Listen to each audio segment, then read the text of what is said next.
السلام علیکم دوستو، امید کرتی ہوں آپ سب خیریت سے ہوں گے۔ آج ہم ایک بہت اہم سوال کا جواب جانیں گے کہ محرم کو غم کا مہینہ کیوں کہا جاتا ہے۔ محرم اسلامی سال کا پہلا مہینہ ہے، پھر اسے خوشیوں کے بجائے غم کے ساتھ کیوں یاد کیا جاتا ہے؟ اس کا جواب تاریخ اسلام کے ایک عظیم واقعے میں پوشیدہ ہے۔ دوستو، محرم کا مہینہ مسلمانوں کو ایک عظیم قربانی یاد دلاتا ہے۔ امام حسین صرف رسول اللہ صلی اللہ علیہ وآلہ وسلم کے نواسے ہی نہیں تھے بلکہ حق، انصاف اور سچائی کی علامت بھی تھے۔ اسی مہینے میں نواسہ رسول حضرت امام حسین اور ان کے وفادار ساتھیوں نے کربلا کے میدان میں حق اور سچائی کے لیے قربانی دی۔ واقعہ کربلا اسلامی تاریخ کے سب سے اہم واقعات میں شمار ہوتا ہے۔ امام حسین نے ظلم کے سامنے جھکنے سے انکار کیا اور حق کا راستہ اختیار کیا۔ دوستو، جب یزید اقتدار میں آیا تو اس نے امام حسین سے اپنی بیعت کا مطالبہ کیا۔ امام حسین جانتے تھے کہ اگر وہ ظلم اور ناانصافی کے نظام کو قبول کر لیں گے تو آنے والی نسلوں کے لیے حق اور باطل میں فرق کرنا مشکل ہو جائے گا۔ دوستو، امام حسین ہمیشہ سے حق، انصاف اور اصولوں پر قائم تھے۔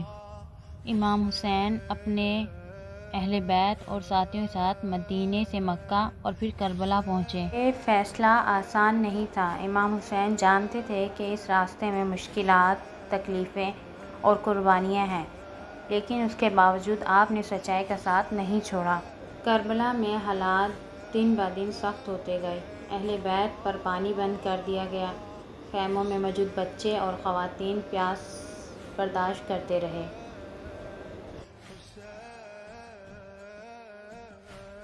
محرم کا مہینہ ہمیں یہی سبق دیتا ہے کہ اگر حالات مشکل ہوں تب بھی سچائی اور انصاف کا ساتھ نہیں چھوڑنا چاہیے۔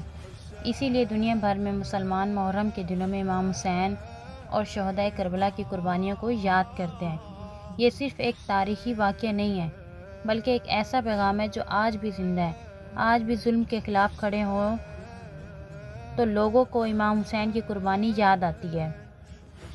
محرم، جسے عاشورہ کہا جاتا ہے، امام حسین اور ان کے ساتھیوں نے عظیم قربانیاں پیش کیں۔